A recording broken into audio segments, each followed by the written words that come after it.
All right. Hey, everyone. It's Simone. I am here with Bella, Ashley, Tim, and we are so excited to be here together with y'all. You see, this is kind of an organic uh, springing from our hearts because Bella, Ashley, Tim, and I have been meeting for over a year as we worked on the 64 Doors website. And we wanted to, last year in the fall, we did the series Living the Body. And it was starting to come alive for us that we needed to do another series. And we thought about what it is we wanted to do. And we came up with this concept of together. And we've been together. So it just feels like kind of it's like the bulb that you plant and then it springs in the spring. And in fact, my bulbs are like coming out in the yard out front. And so today we were meeting right before we came live with you guys, and we literally tossed the I Ching um, to kind of get inspiration and feel into the energy of this very first call. And oh my God, were we blown away? And we had to share it with you. We were doing it for to set the sacred container. And what really came through was that um, a sincere and clear heart allows you to influence others from your inner certainty. And that was really, we were also blown away that that's what the I Ching brought to us as we meet you here in the container for the very first time. So, having said that, welcome to Together.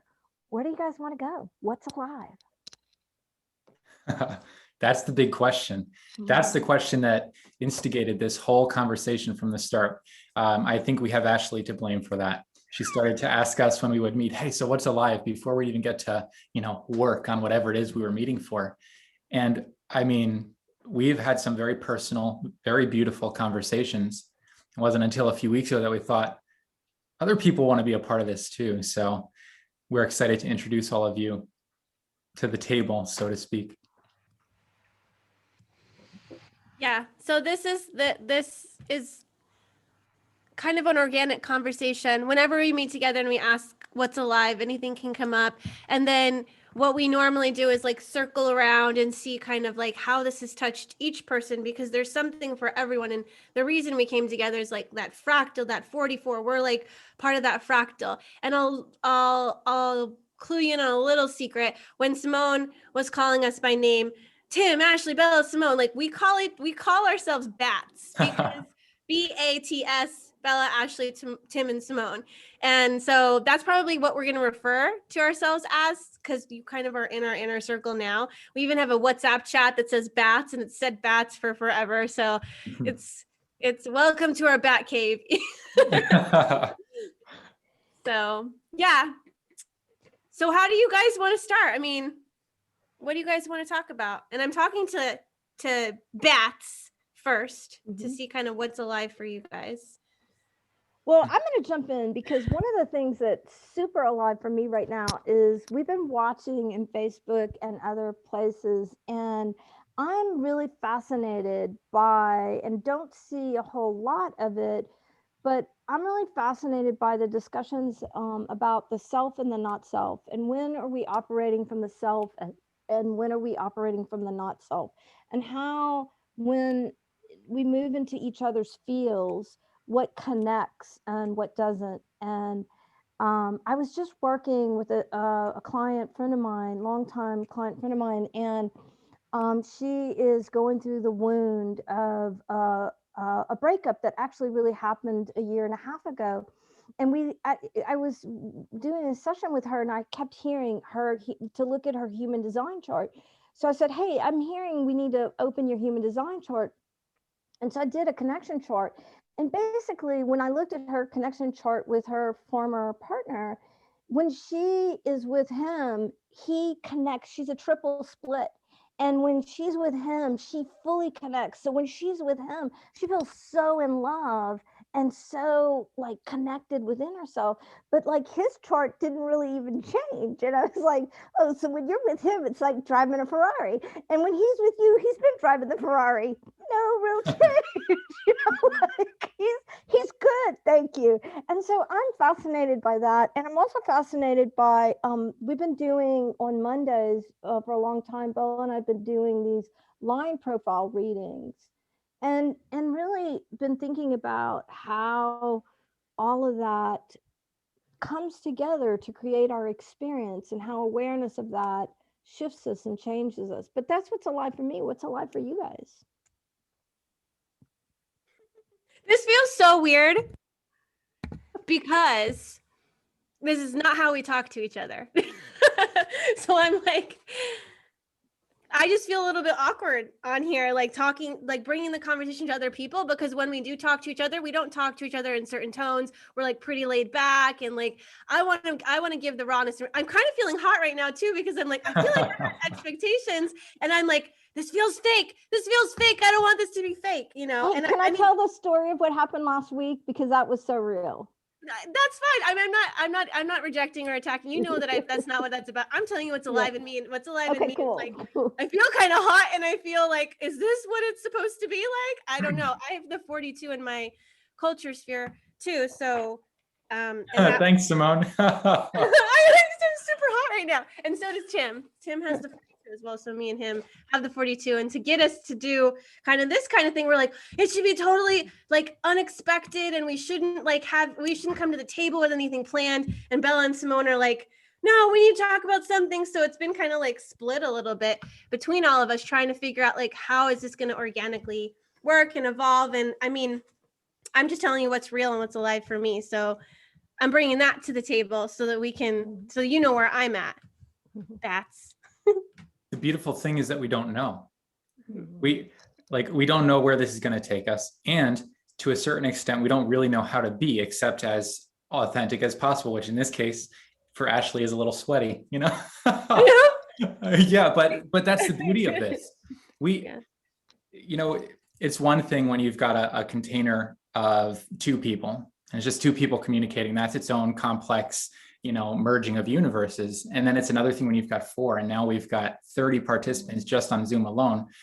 Whoa, it's different. So those of you who have joined us, if you will be willing to extend a little bit of grace, we're acclimating to a whole new way of communicating, because we do want that casual feel of connecting our hearts as the bats, but we also want to open our arms to include all of you. So this whole experience is an adventure. And I love that we get to show up, and this will be the last thing I say before I give someone else a shot. I love that we get to show up and literally tell you, I don't know.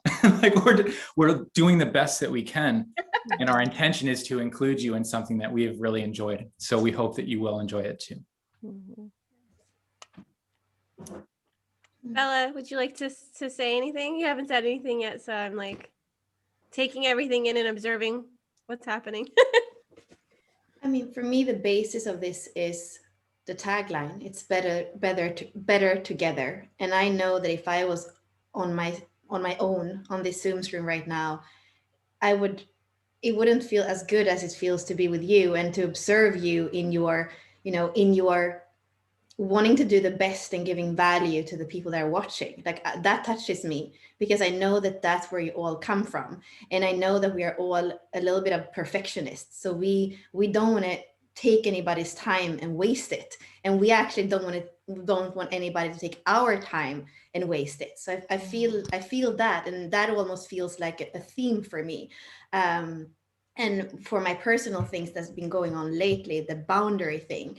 And I was speaking a little bit to you, Simone and Ashley, yesterday, of like having kind of my boundaries not having been nurturing to myself, and just overgive, and starting to see that when you just overgive, it's a little bit like pouring into a hole, and it's never enough.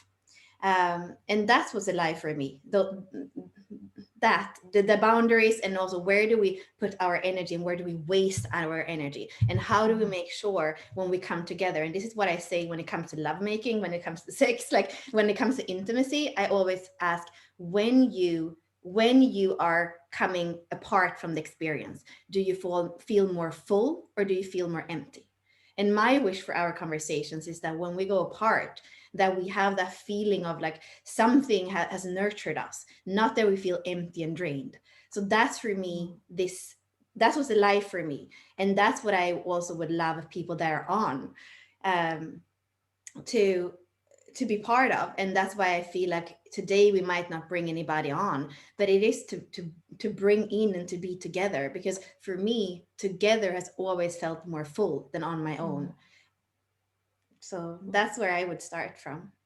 I love that. It's great. So I noticed something. I noticed how what Bella just shared connected to what Simone shared, because Simone, you were asking about the not self versus the self and the way to distinguish between them.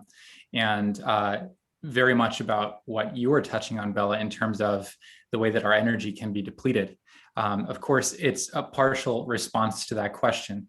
Now, I feel as well that it's useful to state at this point that we obviously speak a language, right? And those of you who follow us and know us understand that human design and the gene keys, these are systems that fascinate and inform us. So often we're weaving this kind of ongoing dialogue with the systems and we use these terms. I hope we don't lose anyone. If we do, then you can always ask questions along the way, right? But for now, the idea of not self and true self, I think is a fascinating one, given what you shared, Bella, because that's one of the surest ways to know that you are not operating from that authentic core. To your question, Simone, it's like, if it's sucking you dry in one way or another, if it's exhausting you, this is a signal. And remarkably, here we are back at living the body. It's a physical signal. It's an embodied signal that is unavoidable. It becomes unavoidable, So I guess what I'm seeing is there's that circling that you mentioned, it's like, it all comes together. And this is the excitement that we tap when we meet, because we're off each, communicating with one another about what's true and alive and what we're excited about and interested in. And somehow it always works. Somehow it always weaves and becomes this tapestry where by the time we're done talking, we're going, dang, that's good, Yeah, right. Trina, you raised a hand. Do you have a question? Do you want to ask it? Well, we have two participants raising their hands. Can you guys see who's raising hands as well, or is it? No, that's interesting. I see you raise your hand, Bella. Let me look. That's what I see. Okay, I raised my hand and Trina raised her hand, but maybe she did like me. She wasn't aware of it. Well, we do have a question from Ellen, where Ellen asks about the 44 fractal. And I like that kind of piques my interest, because 44 is a special number for me. So when she asked that, I'm kind of interested in it.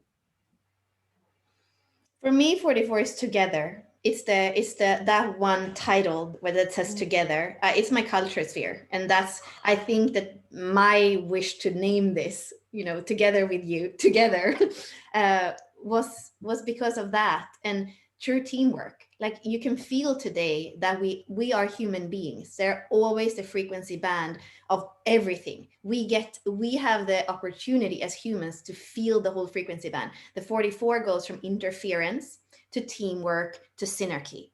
And interference was what you felt in the beginning, and people are coming together. We might be from the same fractal, but still, when human beings come together, because we're animal, we are humans, and we're creators, like, that's always going to be a little bit like, and then something happens, and the teamwork can start to happen and mold. So for me, I feel like, yeah, Ellen, thank you for the question. The 44 is always present in my life. It's my culture sphere. I have 11 asteroids in 44. Interference is there, and more I can, instead of being frustrated by the interference, like you can see today, I'm just watching it. I have a little bit of discomfort here, but as I breathe, actually, I'm like, wow, this is an amazing teamwork. Nobody kind of turned off their camera and left, that's it's like it's good. Yeah, that would be sad. I mean, we don't generally do that. We normally talk it through, even if I think that there was one time where I like had to leave, and I think I just hung up the phone because I needed to go cry. And then I came back on, and then we talked about it and we talked it through. I don't even remember what it was about. I just remember needing to cry. Oh, it's because it was my open throat or something. I felt like I couldn't talk and I felt like I wasn't understood. And then I like got off the phone because I was like, I can't deal with the pressure in my throat and feeling not understood anymore. So I'm gonna get off. And I was just like bawling, and I'm like, I don't know why I'm feeling this so bad. And oftentimes I'm the one that comes in with all, I mean, I have the 6 and the 36 in my life's work and my evolution. So like everything's such a huge deal for me, apparently. You know, I felt like that call when you did that, you hung up on us and then you came Where's back. that? I don't know. You know what I loved about that call was that I loved your courage. I loved, and I see you do this all the time, Ashley. You do something and then you own it.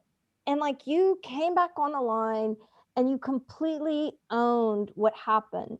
And you know, I think we had to coax you a little bit. You didn't really want to say fully, but then once the faucet opened, you just poured your heart out. And I felt like in that call where you really came back from hanging up on us and shared with your heart, I felt like in our fractal of our work that we took quantum leaps that day, that we were able to access more space. And I thought that was just the most incredible thing. And, you know, it's something I really admire about you. I see you do that a lot where you have this response, or you know, you stop and then you come, you know, or you do something and then you come back, and it's always so beautiful to me. I always love what comes out of those experiences. It's so fascinating. Thank you. Mhm. I've learned so much by being in conversation with our whole group, and then oftentimes like separately too. Like this is the first experience that I've had with like conscious conversation where I don't feel like you're taking any of my stuff and I'm not trying to give it to you, and then vice versa. I feel like we all come to the table together and we can witness each other, and then we're not feeling like, oh, I need a fix, or it's like it doesn't feel like I'm burdening anyone or that you're burdening me. It doesn't feel that way. It just feels like we can go with the flow, and if emotions come up, we don't like push them away. You know, it's like it's okay to have emotions and bring it to the table, when oftentimes what we're taught is like, no, push it down, it's not the time for it, you can't bring that, that's like wasting, you're just wasting time, go process that on your own, like do something else with it. And I've never had that kind of ability to process emotions, and I find it's like it's so rewarding and fulfilling for me to be able to come to a space to process it, because I won't process on my own. I don't journal. I don't sit on the microphone and talk to myself. I need a biofeedback loop between people. And then I have huge epiphanies, because it's almost like to get it out, I have to find the space, or I have to plug into somebody's defined throat, or I don't even know what the dynamic is. It's just, I need a living, breathing person to kind of like get stuff out of me, you know?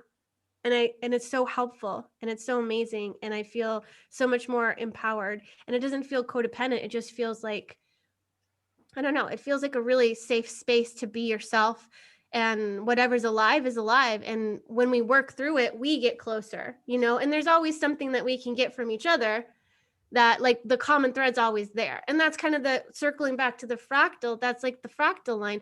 There's a resonance, and whatever's alive in you at the time, you made it on that call, or were talking to that person because there's a resonance between you. It's like a magnet that pulls you guys together.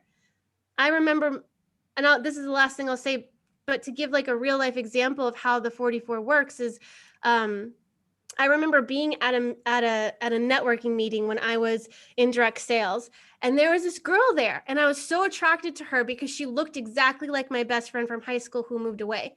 And I'm like, she looks so much like Danny. Who is she? Like, I just kept looking at her. I'm like, I want to sit next to her. Like, this is a networking. I'm going to put my purse next to her shit, and we're going to sit next to each other, and we're going to be best friends. And like, she had told me later that she was like kind of eyeballing me too. And we like felt like there was like a pull. And then we started investigating things together. She was trying to get me to join her network sales thing, and I was like trying to figure shit out. And then after that, we kind of like a month or two later, we like, no, let's like screw the network marketing stuff. Let's like make our own business. And then we started like an event planning company, and then we started a branding company, and we did all these things together. And she's like a 2-4 projector. I have never I had never had an experience with like a projector before where I felt like I want to do whatever the hell they tell me to do. Like I trusted her so deeply, and any time that I acted on her advice, it was always so fulfilling and rewarding for me. Like she would give me solid advice, which a projector, I love the projector generator dynamic because they're such great guides. And now we have like 2 generators and 2 projectors, so it's like perfect. But I felt that this was going to be a fulfilling, rewarding relationship, and I knew it's like I had to be best friends with that person in high school too, to kind of clue me in on this girl who looked like her, so I can get pulled, and then we can kind of like have our relationship together. And I mean, she's still my best friend now. We just we don't have business together, but it's been such a rewarding and fulfilling relationship. And it's just, you have to act on that pull. And even if it's a crappy relationship, there's always something there for you, because there's always growth, there's always a lesson. So even if there's interference, if you can accept that, you'll learn something from it. And every person is for you if they come into your field. So you just have to understand, oh, is this so that I can exert my boundaries? Is this so that I have the opportunity to say no? Like, how is this going to help me grow as a person? And when you do accept them in, you are coming into communion and relationship with them. So that's kind of like, I don't know. That's kind of my real life example that I wanted to bring in with the 44. Yeah. I love that. Me too. That communion, even in interference, is sacred. One of the great lessons for me has been that these so-called shadows are in fact our greatest teachers. In every case, they're a doorway opening to opportunity. And so even at the beginning of this call, Bella, you mentioned how it felt like, oh man, there it is. There's the interference. Yes, you're right. But it's on purpose. Like it's leading to something. I imagine all of us as instruments, because, without getting too technical here, we are, like we are acoustic beings. This is a matter of attunement. And so you've got all these people coming together. It's beautiful to think that we're all attuning to one another, and it takes a minute, but then it happens. And I wish I could think of like a movie where I saw this, but in my head, maybe the movie's just in my head, I'm picturing an orchestra, and there's this stage and all these instruments, and they're preparing to practice, and everyone's getting their instruments out and plucking the strings and testing them, making sure everything's in tune. And it sounds like a cacophony, and then you hear ding, ding, ding as the conductor, begins, and then there's music. It's like, wow, all those same chills actually, as I'm saying this. Wow. I can feel it. That's what's happening here. And it's what happens for us too. When we can connect our hearts to one another, there is an attunement, and we make music. I mean, there's just no two ways about it. It's very exciting. Yeah.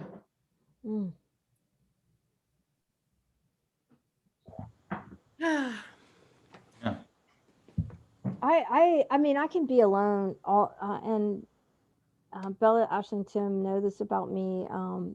My kids are gone, and my partner has his business, and I am so totally happy alone. But when I do things like in a group, it feels like so my heart.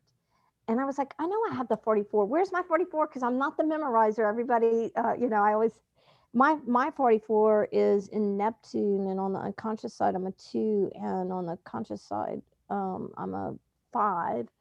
But I mean, even with exercise and stuff, I love going to a dance class. I love dancing with other people. And I think that's kind of a metaphor for me, because for my whole life, because I can do stuff by myself. I'm not afraid to be alone or do things singly. But to me, the juiciness is doing it with a group, dancing with the group, writing with the group, collaborating with the group. That's where it's just so much fun for me. Yeah, I remember I've written in a lot of writing groups, and I know that when I'm writing with a group, I will produce so much, because if I say I'm going to show up, I'm going to show up, and I'm going to show up in my integrity, for our meeting. If I've said I'm going to bring something that I've written, I will show up with that writing. And I do see how I feel like doing things in a group helps me live my best self.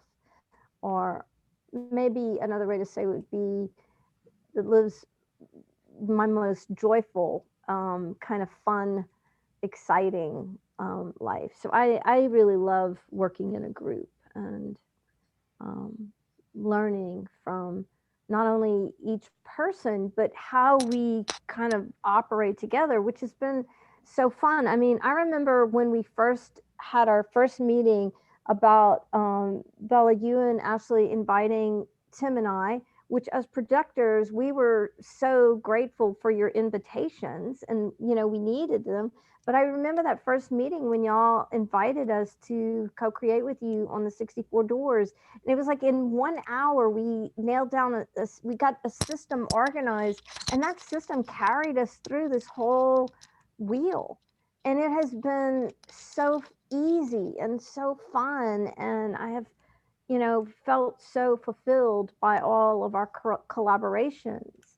Um, it's almost strikingly how really easy all of our coming togethers have been. It's super cool. No, I feel when I hear you, Simone, because I have an open ego, and here we were speaking a little bit about the not self before, and you have the 40. That's the only thing you have in your open ego. You have it twice, and I know it's your attractor and maybe North Node or something, but Mhm. what I hear is what I've done many times myself. It's like I put this identity on me. If I say I'm going to be there, I'm always going to show up. And I have nothing in my ego. And part of that has been this thing is like, if I showed up for you once, I always have to show up for you. And the 40, the low frequency is exhaustion, right?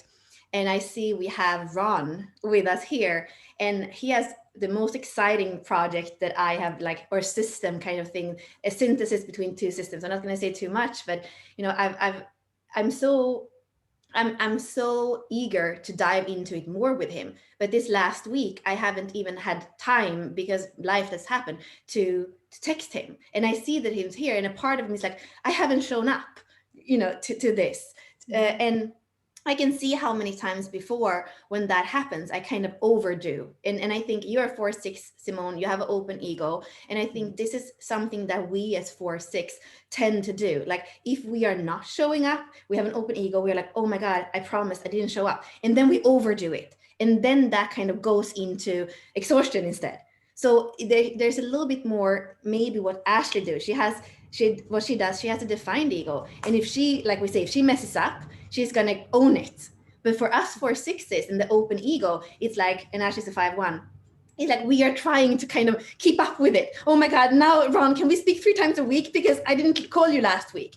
And that's what I'm seeing, like, the identity that I put on myself, that I'm somebody that showed up, that is very much the not self. If you know your human design, the ego center is, it's about not promising. It's about saying, I have an intention to, be in this process with you, Ron, and I am really excited about it. And my intention is to show up and be a partner in teamwork in the 44.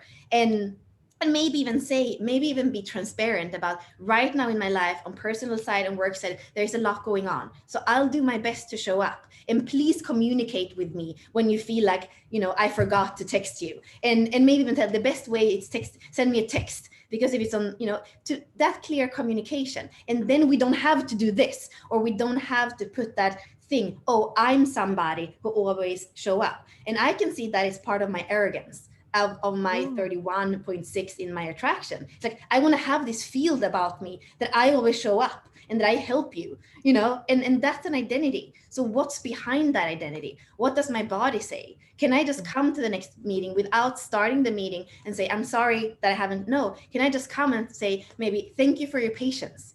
Thank you for allowing me to show up when I can. And to have the actually coming in, instead of feeling like I'm sorry, which is, I feel, it's a low frequency on the frequency scale, to say, like, thank you for your patience. Do I come from gratitude, or do I come from, I'm not enough, I'm sorry? That feels very light for me right now. Is that then, when we think about synarchy, is that part of synarchy that we're in a group and we have this innate knowing and trust in divine timing and divine will, and that Yes. in our synarchy, people are going to flow in and flow out, and everybody in the synarchy just accepts that, who's, you know, you come in and you flow out exactly as it should be. And, you know, that feels right to me. Great. It's rooted in that trust in divine timing, and it's rooted in honesty, right? Because remarkably, when we try so hard to prove ourselves to be that person, to fulfill that role or identity, it's dishonest because we can't sustain it. It's not a part of who we are. It's a part of who we wish we could be. There's your not self, by the way. Right? And so what is more honest? Well, you know, what's more honest in this case was for you to focus on the million other things that were right in front of you, and to come to this point where you had an opportunity to open your heart and speak the actual truth. Gorgeous. I love that. It's so perfect. And it's personal to me because that's been a hard lesson for me too. I mean, anyone who's known me for any length of time has known me to be the guy who responds fastest and with full attention. Drop everything, you'll have a response if you text me. Deconditioning that over the past few years has been painful. I have felt like a failure, a disappointment. I have felt all the things. But the reality is there's a timing built into authenticity. And if we can tap authenticity and trust the timing, boom, there's your truth. There's your flow. And honestly, there's your impact.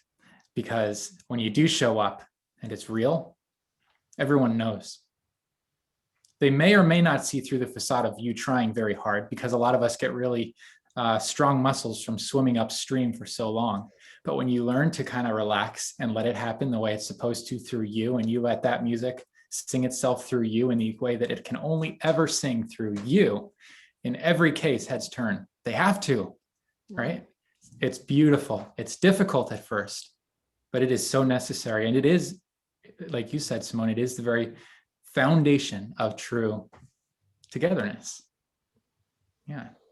We need to see one another and allow. That's it. I remember when I was, you know, my career was, I was a faculty member at a college, and I was always a department head. I always had, you know, a big department of people that I managed, as well as teaching, as well as committees, as well as publishing and presenting. It was intense. And I remember early on in my career, somebody gave me that book, The 3-Minute Manager, or something like that. It was like, you know, the minimize how many times you touch something, and, you know, you create more space. And so you know, like if somebody texts me, I answer them. If somebody emails me, I answer them. I delete that. It's gone. It's like not weighing on me anymore. And yet I can see how that practice, you know, how it helped me in my career. It's not always the best way to be right now, because um, it doesn't allow for the divine timing. I know in our Unlock Your Design group, a couple of times I've been tagged in the last week, and I've literally just done this. I've gone in and I've said, hey, I hear you, and when I can come back and respond to you in wholeheartedness, I'll be back. But, you know, so that they know, and then when it flows through me, I can go and create my contribution. And sometimes I don't think that, you know, like I have programmed myself to touch it once, move, you know, and move it out of my field. That you know, slowing down and realizing that I don't have to be in my wholeheartedness the second somebody reaches out to me. Yeah, it's beautiful. And I love what you said about basically efficiency. That's the word that came to my mind. You know, that whole, if you handle it, you can forget about it. You give yourself permission to forget about it. There's something to that. But these are different types of efficiency. And I laugh in saying that because there was a version of me years ago where I was an efficiency expert. That's what I called myself, an efficiency expert. And if you went on my website at that time, that's what you would see. But it's what I did. I was involved in process improvement and creating efficient systems, and I was very good at it. But there is a surface level efficiency which works well when you're dealing in, say, manufacturing, production, the business world. This is a straight line. It's how to get from point A to point B as quickly and effectively as possible. It's about speed, usually relates to production. But there's a deeper efficiency that focuses less on getting from one place to another and more on the energy expended in doing so. Because ultimately, you can get from one place to the next as quickly as you can, but if you deplete your resources in the act, then you can't sustain that rate. Mm-hmm. The deeper efficiency is one that is organic, it's organic, and it's sometimes chaotic and difficult to put a finger on. It's not often linear. It's biological, really, in its essence. And so that deeper efficiency is connected to a life force. It breathes, it moves, it's alive, it's honest. And in every case, it generates more energy rather than depleting the reserves.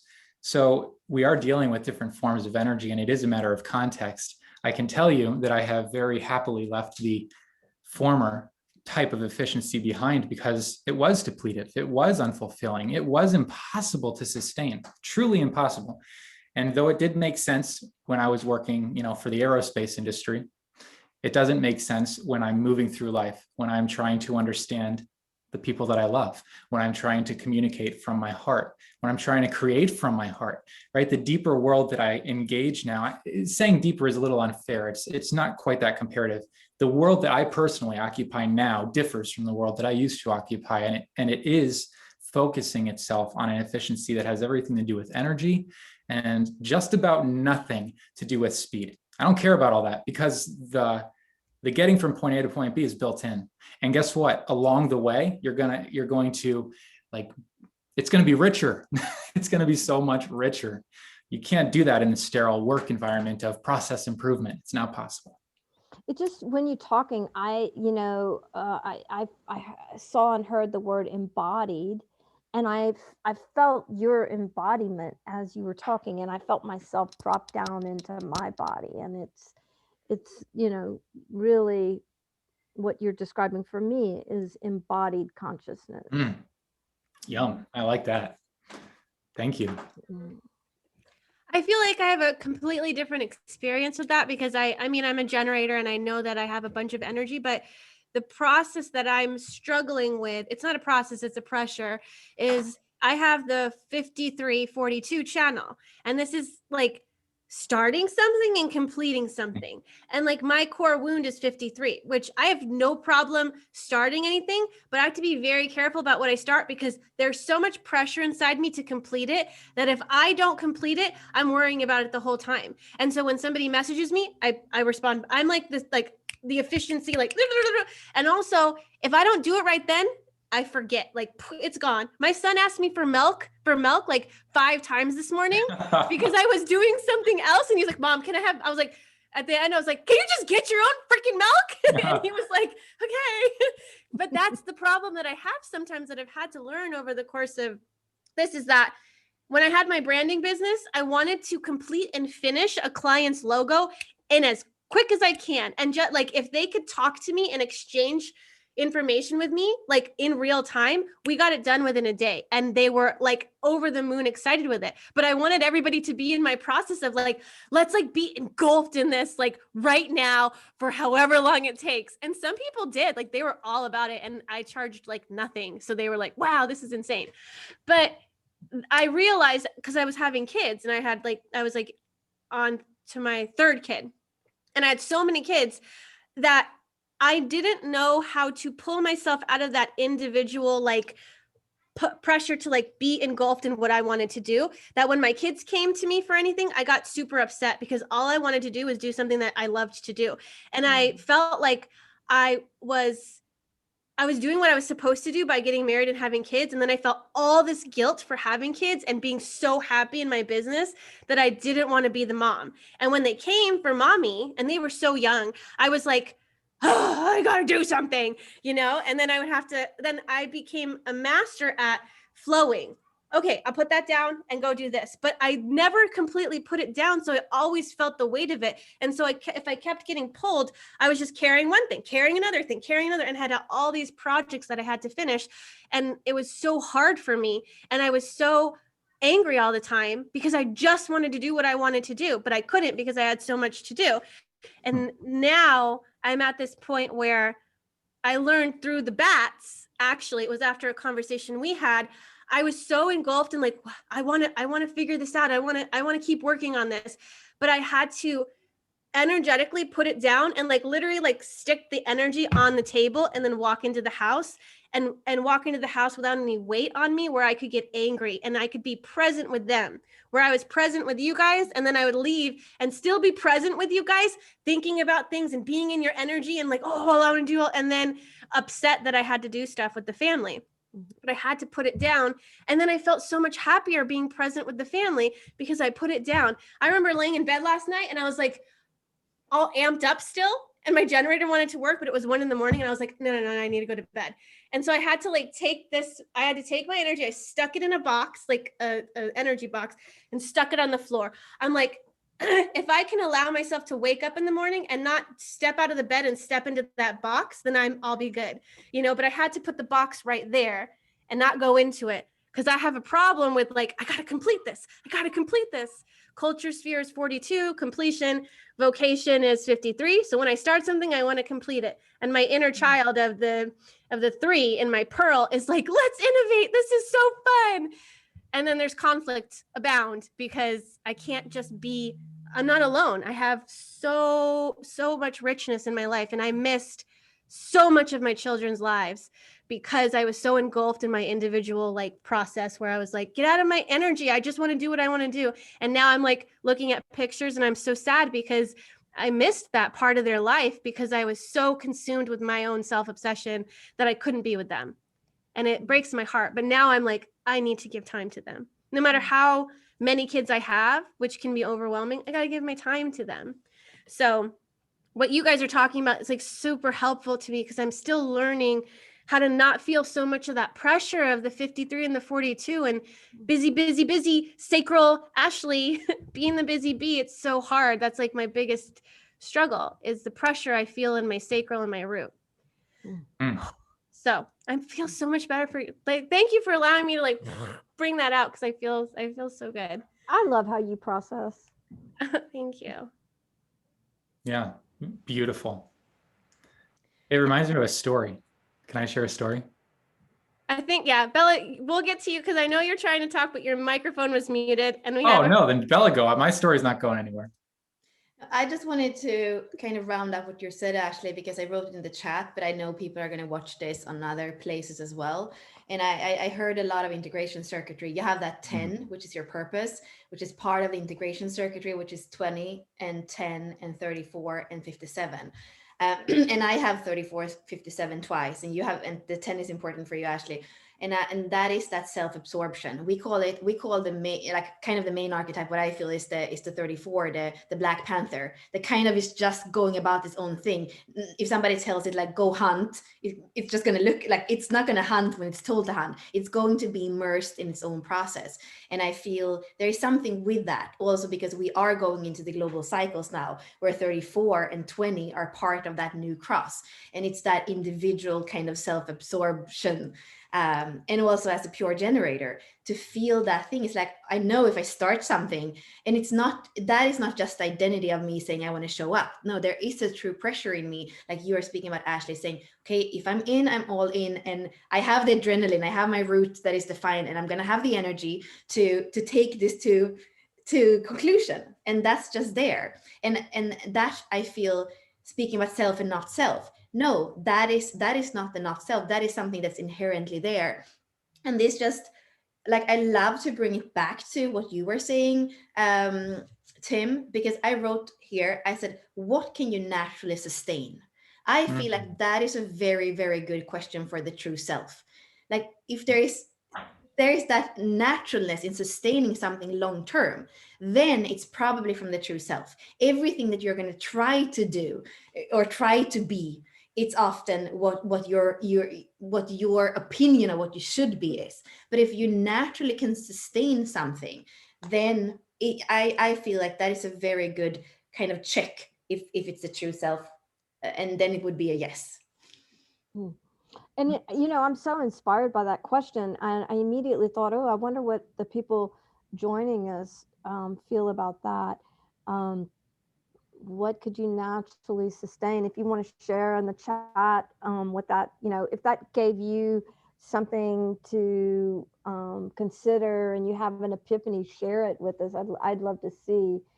Um, I'd love to see and hear and experience that with y'all. Thank you so much for that question, Bella. That's a good question. Yeah. It Tim, tell us your requires, story. okay. Yes. It all connects. Can you Story time. It all connects. It always connects. This question requires inner honesty. And this is the first step, one that I think human beings often generally prefer to avoid. Getting honest enough with ourselves, like you did, Ashley, to look at that busy bee tendency and to say, oh, this really isn't working. We don't ever want to say that. We just want to try harder. We want to pretend all these things. So the first thing is not to avoid when something isn't working, to be honest enough with yourself, to look at it with that clarity. I love that. There's a courage that is a special brand of courage that's required for that. You and I are similar in some ways. I don't have the 53, but I do have the 42. And I am very familiar with that. I have the 42. I have the wide open heart or ego center. I've got all of this pressure to do and to be and to complete things and see them through to completion. And I'm a consecutive projector. So my digestive process, the way that my body feels like secure, is by seeing things through to completion one at a time. So I get it. Like it's so personal for me when you describe that. And it reminded me of a story, because ultimately what I found is, once we've done all the digging and we've begun to recognize first that the way we've been operating is not really the truth for us, and that it's depleting us and hurting us and doing, in some cases, even doing damage. Once we've seen that, then we need to start asking the question of, well, if that's not it, then what? Bella, your question is a really, really powerful road that will lead us to that depth, right? So for myself, I had to own the fact that, yes, I actually am built to see something through to completion. See, it used to be that in making myself available to everyone immediately, anything that I was focused on just had to see its way out the door the moment someone else required my attention, whether it was a text or someone walking up to me. And it's funny that I'm using so many of these examples from back when I was working in production, but I used to manage this machine shop, and I had this computer that was out on the shop floor, and there were 50 guys operating machines, and I was in charge, And so I would sit there at this computer, and I'm sorry to the bats if you've heard this story, it's one of my favorites. I'd sit there at this computer and I'd do my work, and it was very focused. There were a lot of moving parts. So I was in it, in it to win it.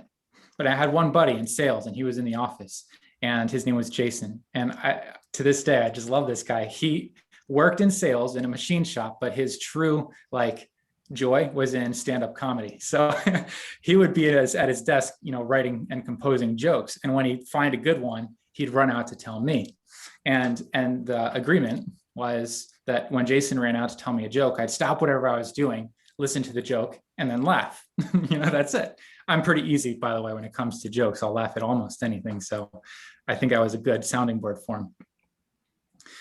But very quickly, it became apparent that these interruptions, they weren't working. They weren't working for me, because when I turned my attention away from what I was working on, I got so scrambled that by the time I came back to it, I was lost.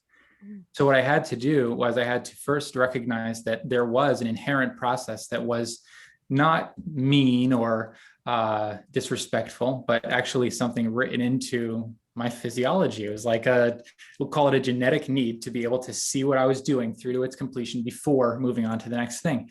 And when I recognized that, I had barely met human design at the time, so this was just intuitive. But when I recognized that, I had to make a pretty tough choice. In this case, the choice was to communicate directly and honestly to my friend Jason that I needed something else. I wasn't setting boundaries. There was nothing about this that was building walls between him and me. In fact, quite the opposite. I actually deepened our connection by speaking honestly to him about my needs. I didn't know that at the time, but looking back, I can clearly see, wow, I totally nailed it. So what I told him was, hey, I want to hear your jokes. In every case, I want to hear your joke. But I'm going to need a minute to finish what I'm doing, whether it's an email or whatever it is. I just need a minute to organize myself and then come find you. So rather than coming out and tapping me on the shoulder, can you just send me a little ping, and I'll come, I promise in every case, I'll come find you as soon as I'm ready. He was like, okay. And so the first few attempts were misfires. I can still remember the first few times he would walk out the door and I could feel his presence right behind me, get halfway to me, and then he'd turn around and he'd walk back in his office and he'd send me a little note. Beautiful, right? I mean, there he was respecting our friendship and my needs, all because I had a clarity of like an awareness of my own needs and the willingness to communicate them. And then the respect in the relationship. It's rather simple in the end. So whatever your process is, you get to honor that. And you honor it by owning it and communicating it respectfully to those people that it affects. That's the whole story. It's fairly simple. And that's what you're learning to do, Ashley. It's exciting. There's something else. Oh, sorry. Go on, Ashley. Go on. I'm just saying, yeah, it is exciting and difficult to remind yourself. Oh, yeah. Really like what you said about you're not creating boundaries. You're deepening the relationship. Like in every case, I'm like, oh, boundaries. And there's a wall. Because my 6 is like all about the walls. Like, oh, let's put some walls. But I don't want it. I want to dissolve the walls. Like I want to break down the walls because the walls mean conflict. And I don't want there to be conflict. I want there to be deepening. So I like that you said that because now that's the visual I'm going to use is like, it's not a wall so that I'm not energetically putting up a wall. It's like, it's just, and I feel like I do that all the time with my husband. I'm like, stop, like I push him away or whatever. Like I'm doing something and he wants to like smother me or whatever. And what, I don't know, there's so many different cases, but I don't want to put up walls between me and other people. So I like that you said that it's just deepening. And it's like, it's built on respect, Yes. it's not like, oh, I need to push you away. That's right. Like clear communication. That's all it is. So this is actually, Bella, I want to give you a chance to talk, but I also want to put a pin on boundaries because I'll tell everyone listening right now that I do not believe in boundaries. And I know that's a strange thing to say. So I think what we need to do is address this in another conversation. It's semantic on the one hand, but it's provocative too, right? I don't believe in boundaries. So then what? And that's worth talking about. And we can't talk about it in the next 4 minutes. So it needs to, maybe it's next week. Are you going to remember? Or we should I'm writing it down. Simone, you're the only one with a defined head and ajna, right? Like everybody. Got it. Nope, you're the only one. Everybody else is open. Thank you, Simone. You shall remember. Yes, I have everybody's charts too. I'm like, okay, let me see how they work. Okay, go ahead, Bella. Sorry. Yeah, add to the conversation because I feel like that's an important question to that conversation. Where do I end and you start, or where do that's an important question to that conversation. I mean, I was listening to a seminar today, I think it's recorded quite long ago, with Dr. Hawkins, and it's about the frequencies, right? And it's about and it was about sexuality, but I really see that it's everything. So he was speaking about showing up from a little bit what Ashley was saying before, give and take, and like that she doesn't feel like when we come together it's like give and take and that kind of I want, or like it's not that kind of thing. So the first level he was speaking about is that when you come together and it's give and take, that's a low frequency, kind of on the 150 scale of what he's measuring. So that would be the lowest one. The second level is when you come together to do. So you're like, oh, I'm gonna come in here, I'm gonna show up, I'm gonna share. So it's a do level, and that's more neutral. And then, like we kind of know what the gene keys and everything, and the highest level then is to just come in and be. And that's beautiful. I mean, I felt it was beautiful when it came to sexuality. It's like, oh, I desire you, I want her. Did you get it? When you kind of, that's the question. It's like, did you get it from the other? Like if you're taking something, and then you come together, and you want to show up, and you want to feel, love and intimacy and all that. Like you are proactively there. That's already more. But then the last part is like, it's not about doing, it's not about erection, it's not about orgasm. It's like, can you be like the quality of the energy of the other? And I just realized, I mean, this is about intimacy, and we are in a way, making love, making conversation, making teamwork together. And I felt You know, I felt that today, how we were in that. Again, we are human beings, so we get to feel the whole range of what's in the contracted frequency, what's in the human frequency, and even beyond. Can I just feel the quality of the energy here?